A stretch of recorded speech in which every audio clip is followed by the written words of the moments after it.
We had these big, huge towers. There you go. And we're recording. Cut it out. I'll reset it when we reset. No, you're good. Welcome back to episode 5 of the Black FacTours. Of course, I'm Trina, and this is a very special recording. With me, I have, as always, Hype Esquire, and a few special guests. I have my husband. I have Corey. You want to introduce yourself? Introduce himself? Oh, I'm sorry. You ain't got a name? It's just husband. My husband, Rico. And I'm Corey. And we are hanging out at... We ain't got nobody else? Nobody else wants to be known by name. We're hanging out at my cousin Richard and Shauna Ray's house.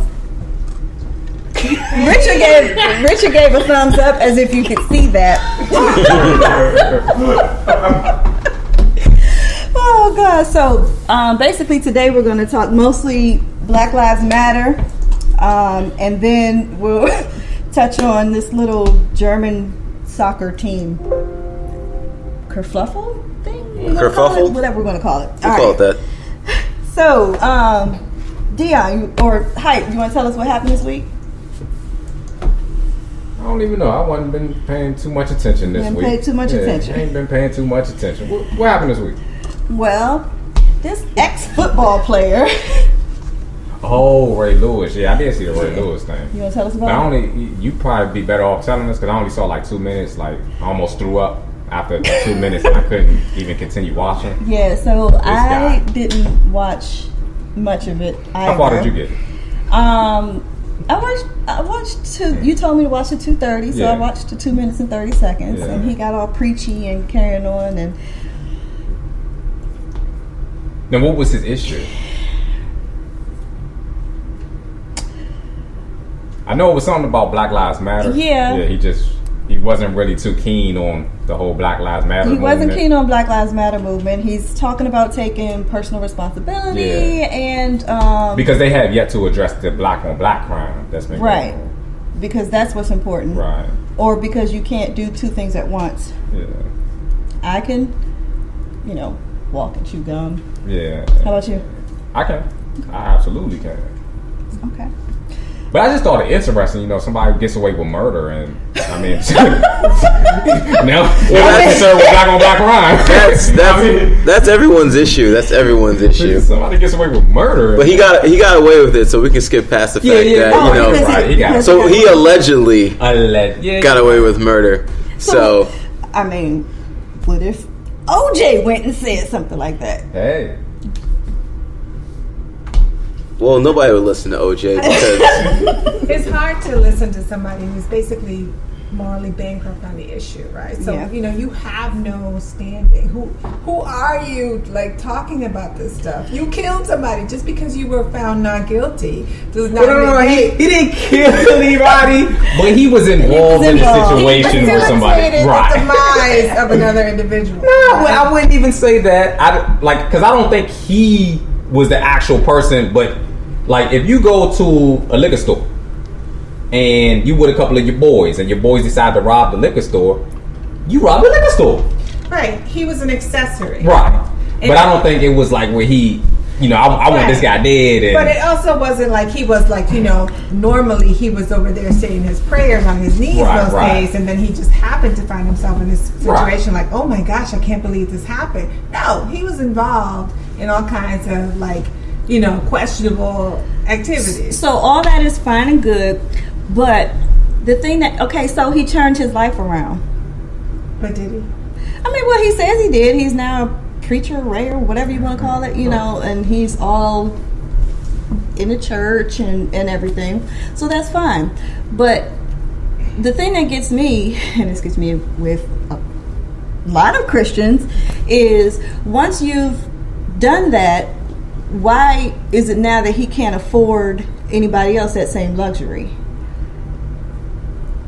Well, I don't think that's Christianity, right? Because Christianity is supposed to be about love and the love of Jesus. So when you're applying your own sort of morality or rules, that's a completely different issue. And people use, religion to justify, validate, or negate a host of things, right? So it's convenient for him to use his newfound Christianity to denounce, a movement, that's fighting to end, police brutality on African Americans. So, but it's not Christianity. It's Ray Lewis's version of Christianity, which is not, We'll have to ask you guys. Did you guys talk a little bit at all about the last video that he put out before? No, I didn't even see the last video. The video he put out before was after the shooting in the movie theater, and he went on and did a similar thing, and he was just talking about how it's messed up that people are just shooting people in theaters, things of that nature. Mm-hmm. And people had the same reaction. They're like, well, aren't you a murderer also? So it seems like no matter what he talks about when it comes into the killing of people, that automatically takes any of his words away, because that's the first thought that you have. I feel like if it was somebody else saying the same things, then it would land better, and that just wouldn't be one factor, and that wouldn't be the one thing that you're thinking about as he's talking. And I agree with you somewhat on that, but I would say that specific reason is I actually heard somebody else speak on that, so I can say not with that specific reason. I don't agree, because somebody else had brought that up, and I saw somebody counter it, and she was so right. She was like, "Yo, there is no black on black crime." Now you thinking black on black crime?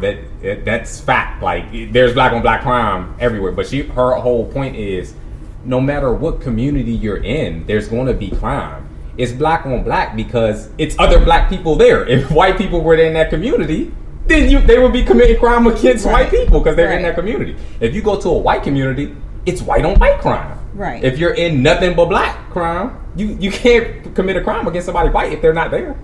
So what you're saying is the issue is not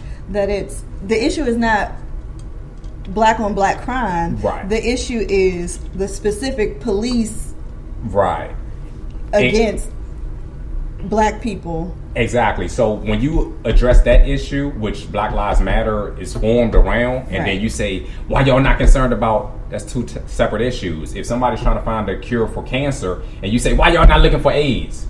Bruh. And, you talking about two totally different issues. So for him, now I think we put a lot into these guys who we might look up to for their, talent. He's a legend when it comes to football, but outside of that, we shouldn't put too much into what they think. And I think when they let us down, because it's like they don't have enough common sense to even look at that, and you're looking at, okay, you are speaking for something that we are all speaking for, but you're coming at it totally wrong. You're coming at it the way they want you to come at it. Because if you look at other people who are opposed and who think all the cops are doing what they need to do, then it's like you kind of supporting them. They like, oh, look, one of yours is saying this. So we are right, and they won't take a second look at what they are doing. So let's dial back and talk about this all the cops are doing what they need to do issue. All the cops are doing what they need to do. Bill Clinton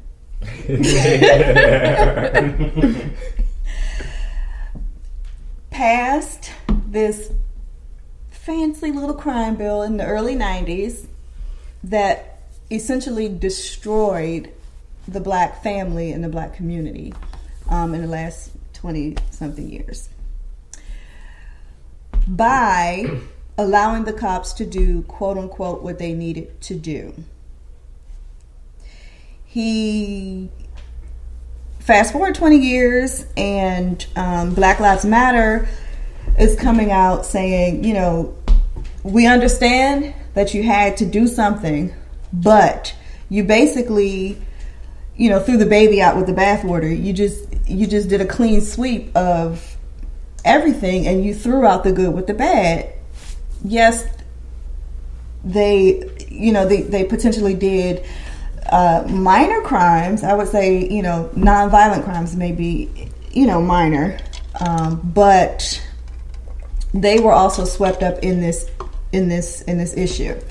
And so he went on a rampage at a rally, and can we play some of that for the audience?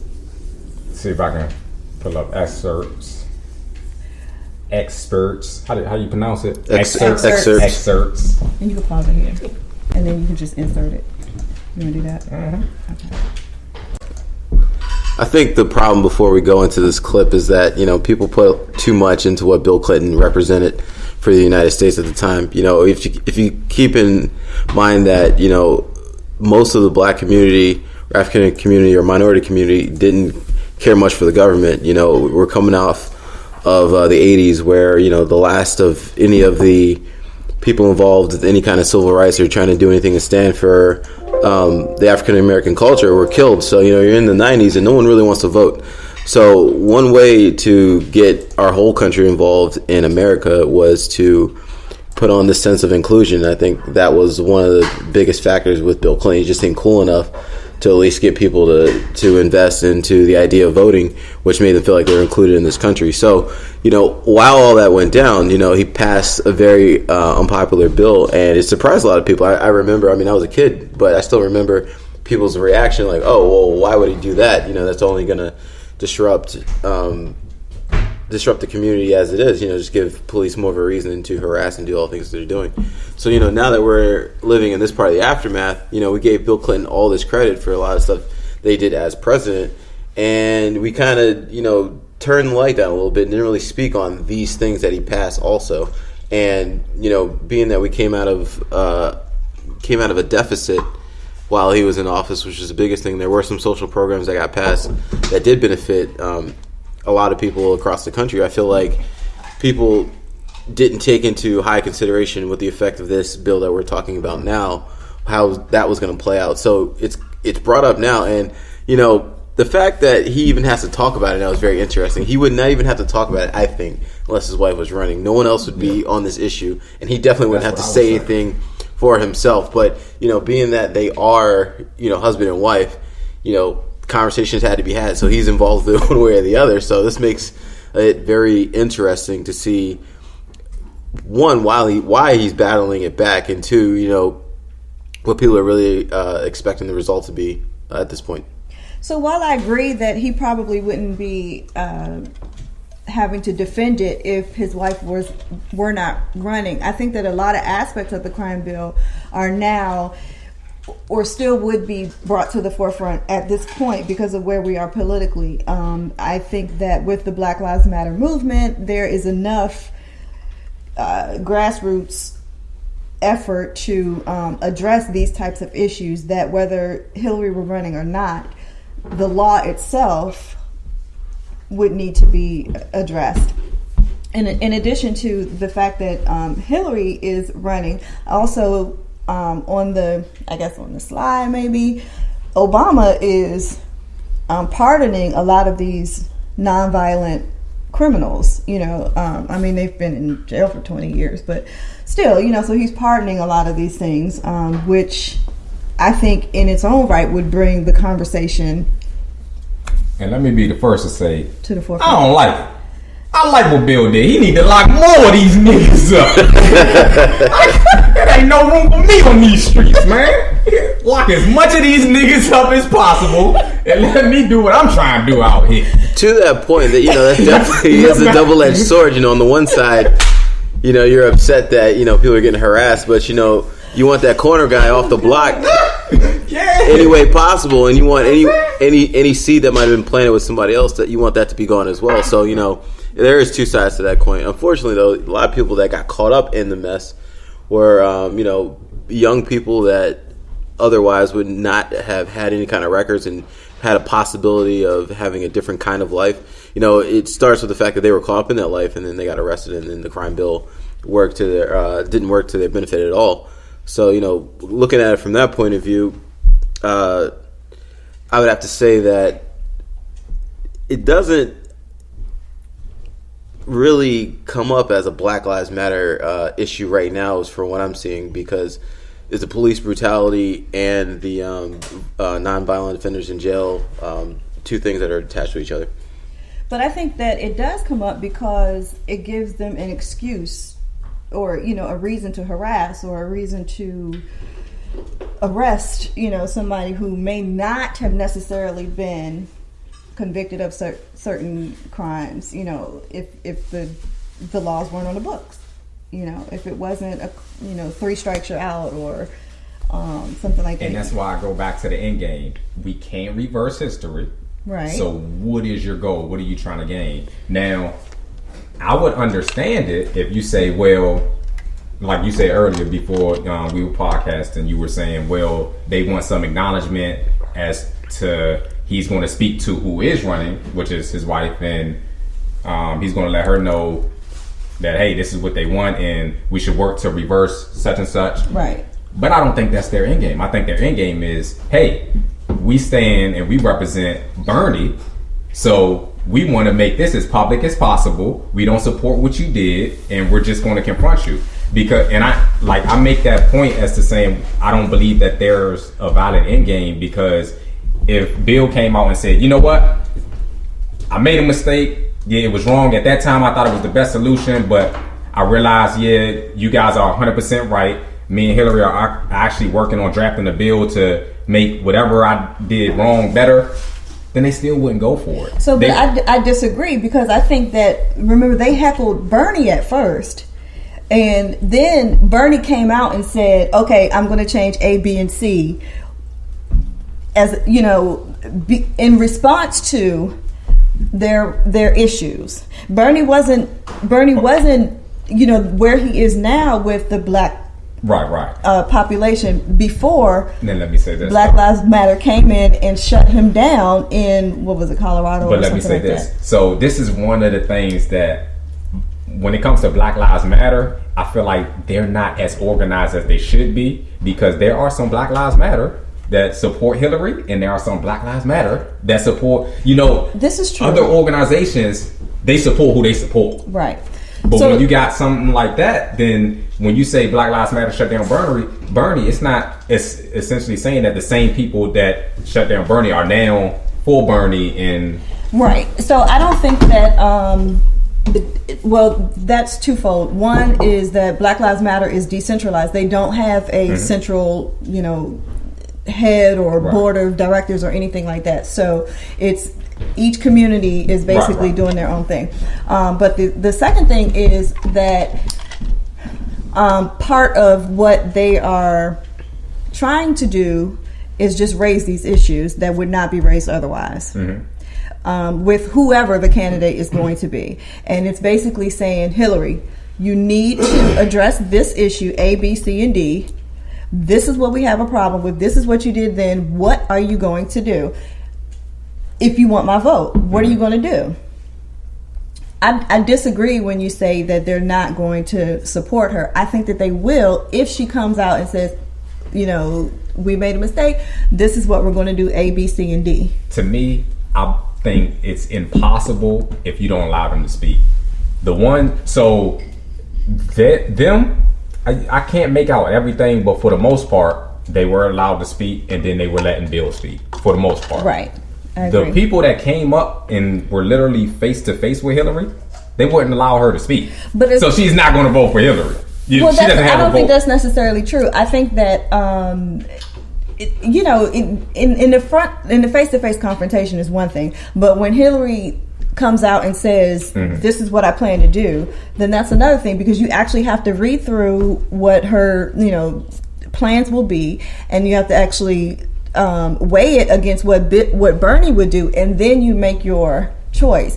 And organizations like Black Lives Matter, that they do that, and they will do that, but it has to be like they have to have something, and they have to tell. There has to be a reason for them to have something. If they didn't go and heckle, she may never, or Bernie or nobody may ever decide to address these issues. You see what I'm saying? Like, if they're... I hear you, but let me put it in these terms. If somebody goes to heckle Trump, do you think there's anything that Trump could say that will get them to say, you know what? You're right. I think I'm going to vote for you now. Ben Carson did. Nah. Here's the thing, though. At some point, you have to move past the heckling stage. You have to have a position and be able to engage in dialogue. And I don't think they're doing that, right? So I think that you take away from your own cause when the only thing you are is a barking dog. You can't just be a barking dog. You need to be able to come to the table and make specific demands and have a real conversation. And if your sort of modus operandi is just to be hollering and screaming and shouting somebody down, then you lose credibility. You're impacting your own credibility by doing that. So I'm not saying that that the movement is wrong or out of place. I just think they need to finesse their approach, because at some point you got to move beyond heckling. You got to have more substance, right? Right now there's a bunch of sizzle, and no steak. Well, I disagree. I think that there is steak. I think that we don't see it. What we see in the media is the heckling. That's what they're going to promote. But there's a lot of, if you follow these people on Twitter and you know what's actually happening behind the scenes, you'll see that there's a lot going on and that they're really involved, and that they, D-Ray, he was a huge Black Lives Matter figure, and he's now, I'm not fooling with you. Well, I actually want to know the same thing. Was it the comedian? It's not. No. Wow. He's running for mayor of Baltimore. Okay. Yes. So I like him a lot. Yeah. He's I love his message. He can cut straight through the nonsense and get to to the heart of the matter. But I think his effectiveness as being the voice of the movement is diluted by these types of actions, right? So I agree, they're not organized. But he's not the voice of the movement. That's that they need a voice, right? So you need to. People need to have something to rally behind, like a person. There has to be a leader, somebody who's kind of out there, the face of the organization, if you will. And he's been on CNN, he's been all over the place, and he has been excellent each and every single time. But I just think that gets lost when all you see is that. Oh, okay. Actually, I'm looking at a picture of D right now. I actually saw a video of him talking about why he wants to run for mayor of Baltimore. He says you might as well just give it a shot, since there's not many other candidates that have any kind of position whatsoever. Going into that though, there's no. So he's not the comedian, right? He is not. He is not the comedian. Baltimore does not need another light-skinned mayor. Really?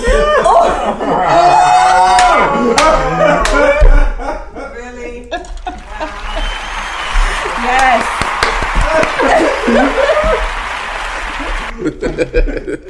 Light skin.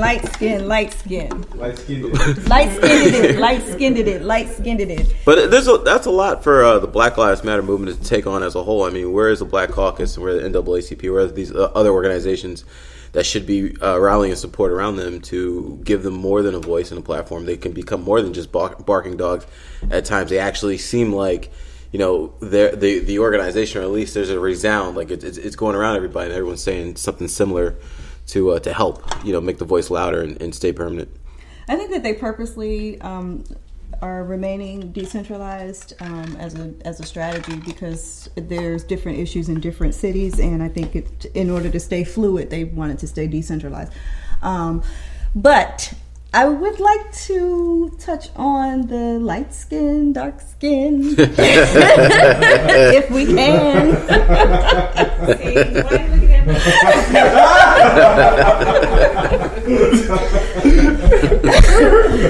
That's a whole different show.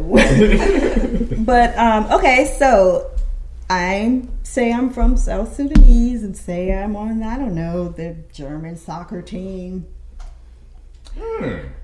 And say I got heckled on Easter for being black and darker than all of my blonde, blue-eyed teammates.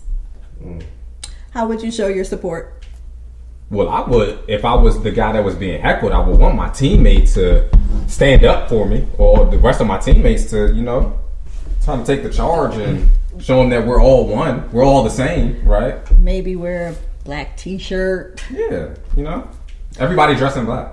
Everybody dressed in black? Yeah. Well, I'll just say blackface is not the proper response. That's not the direction anyone should go in. I mean, of all the things to show your support of... That ain't the brightest. I mean, come on. That's too much. As a person who played sports, that were on majority white team. I wrestled in high school, and competing in that sport, oftentimes I was one of a few black people in the entire gym, including parents and so on. Definitely one of the only ones on a team. Like, you go to these matches, you only spot one or the other. And, there's really a small mix in culture. Everyone wants to keep things kind of their own. And, if there were more black hockey players, we could say something different. But, how many of these players are going into these other sports and having that much of a presence? You got these guys on European teams that are from Africa with dark skin on them, and not many people from America. And then you got a lot of the American teams, the MLS here. A lot of those players are African as well. So, I don't know where the barrier is or the lines are, but a lot of these teams aren't, represented completely by, one skin color or one nationality. Now, one thing I will say is you gotta look at intent too. If you don't have malicious intent, then you can't really be. I super understand upset. that the intent was in a good place. Their hearts were in a good place. Mm-hmm. However, so we have this thing called Google, and Google, what is that? You could go on the internet and find out, is this okay? Is this a good idea? Because there's nothing new under the sun, right? Right. So, wherever you're from, whatever you're thinking of, somebody has already thought of it. So you might want to check that out and see if it flies or not. So it's I say that just because they're German or European, that is not an excuse. Right. You should know better. If you don't have anybody of color in your life, go to the internet and just check. Is this okay? Let me just, is this gonna fly? So I wondered if it was just because it was, they didn't have the issues that America has with blackface. But then I can't do this with you. But then when you do Google it, you see that this is an issue all over Europe. This is not just an American thing. Blackface is not accepted anywhere in I don't know, historically white countries. Is that a thing? What type of team was this? I'm really Soccer. not in the know. It's a soccer team, Football, but what age group? What type of? It was a professional, wasn't it? It was a And professional. so it was a Grown German women. professional. Grown men. Grown men. Wow. Men. Okay, grown men. In, So in their 20s. in blackface. Whole team. Yeah. Blonde hair, blackface. Okay. I came over. I came over for the intent thing because it's getting so sad. It's to the point where obviously somebody much younger than a grown man, right? So my boy is 9. I said something. He didn't know the verse. Okay, you don't know the verse, but that's from Biggie Smalls. Who's that? The Notorious B.I.G. Who's that? He used to go back and forth with Tupac. Who's that? So after I had a moment, I told him to go to another room, give me a moment. He really didn't know. They're about to take slavery out of these kids' school books.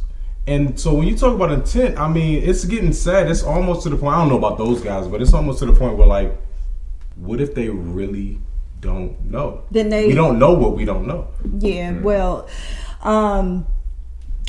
yeah, if I didn't know that I could not smoke crack, you could still arrest me if you was a cop. So I'm just not going to accept that excuse. And with that, a famous cat once told me, today, you are youer than you. That is truer than true. There was no one alive who is youer than you. This is Hype That Squad. Check me out on Instagram. Peace, love, happiness. And I want to give a round of applause and a special thank you to all of our special guests.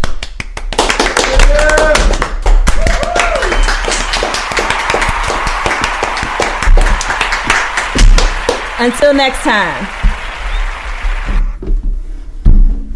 Peace.